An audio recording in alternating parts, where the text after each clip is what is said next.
नमस्कार, मी सौरभ कोरटकर. TV9 मराठीमध्ये आपल्या सगळ्यांचं स्वागत. टॉप 90 बातम्या आपल्याला बघायच्या आहेत, पण त्यापूर्वी एक मोठी बातमी. लाडकी बहीण अर्जासाठी पैसे घेणाऱ्यांना जेलमध्ये टाकणार असल्याचं मुख्यमंत्री एकनाथ शिंदे यांनी इशारा दिलाय. लाडकी बहीण योजनेसाठी सरकारकडून 31 ऑगस्टपर्यंत मुदतवाढ देण्यात आली आहे. योजनेसाठी डोमेसाइलची अट मागे घेण्यात आली आहे. जन्म दाखला ग्राह्य धरला जाणार आहे.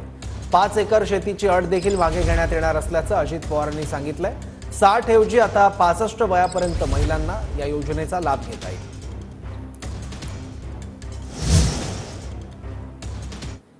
एकही रुपया सरकारच्या माध्यमातून घेतला जाणार नाही.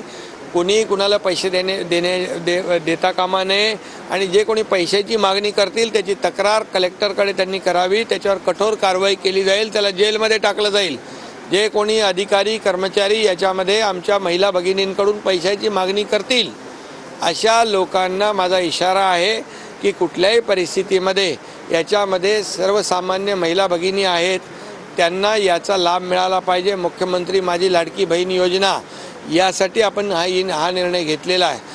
सदर योजनेत अर्ज करण्याची मुदत 1 जुलै 2024 ते 15 जुलै 2024 पर्यंत ठेवण्यात आली होती.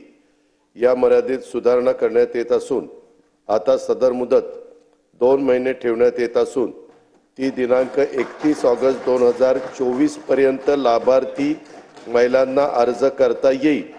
तसेच दिनांक 31 ऑगस्ट 2024 पर्यंत अर्ज करण्यात आलेल्या लाभार्थी महिलांना दिनांक 1 जुलै 2024 पासून दरमहा 1500 रुपये आर्थिक लाभ देण्यात येणार.